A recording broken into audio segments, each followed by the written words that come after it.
మేడ్చల్ జిల్లా కుత్బుల్లాపూర్లో క్రయ విక్రయాలు లేక వెలవెలబోతున్న రిజిస్ట్రేషన్ కార్యాలయం ఎంఎల్ఆర్ఎస్ ఉంటేనే రిజిస్ట్రేషన్ జరుగుతుందని ఆన్లైన్లో చూపించడం వలన రిజిస్ట్రేషన్లు జరగక వెలవెలబోతున్న రిజిస్ట్రేషన్ కార్యాలయం ఎల్ఆర్ఎస్ దరఖాస్తు చేసుకుని 75% డబ్బులు కట్టి ఉంటేనే రిజిస్ట్రేషన్లు జరుగుతాయని ఆన్లైన్లో చూపిస్తుంది. తద్వారా క్రయ విక్రయాల ద్వారా అయోమయంలో పడ్డారు.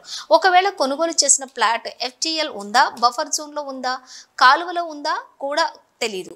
ఒకవేళ కొన్న తదుపరి ప్రొసీడింగ్ ఆర్డర్ రానిచో విక్రయదారుడు నగదు తిరిగి ఇస్తాడని చాలా మంది అనుమాన పడుతున్నారు. కావున ఇట్టి విషయంపై సంబంధిత GHMC అధికారులు ప్రజలకు స్పష్టమైన హామీ ఇచ్చినచో రిజిస్ట్రేషన్లు జరిగే అవకాశం ఉంది. లేనిచో క్రయ విక్రయాలు పడిపోయే అవకాశం ఉన్నందున తక్షణమే స్పష్టమైన హామీ ఇవ్వాలని వినియోగదారులు కోరుకుంటున్నారు.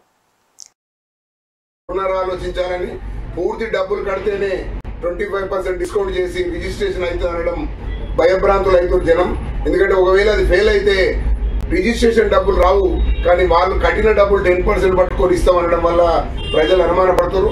ఒకసారి ప్రభుత్వం అధికారులు పునర్పరిశీలించి ఈ విధంగా 1000 రూపాయలు కట్టిన వారికి ఒకసారి ఫోన్ చేసి చెప్పండి, 10,000 కట్టండి మీకు ప్రొసీడింగ్ ఆర్డర్ ఇస్తామని చెప్పి వాళ్ళకు 10,000 కట్టిన వారికి ప్రొసీడింగ్ ఆర్డర్ ఆన్లైన్లో పెడితే మిగతా డబ్బులు కట్టిన తర్వాతనే అది డౌన్లోడ్ చేసుకొని ఆ ప్రొసీడింగ్ ఆర్డర్ తీసుకుంటారు. వాళ్ళకి అందరికి ధైర్యం వస్తుంది. కాబట్టి 48 గంటల్లో ప్రొసీడింగ్ ఆర్డర్ ఇస్తాం, మీరు 10,000 కట్టండి అని ఒక ప్రకటన చేయండి.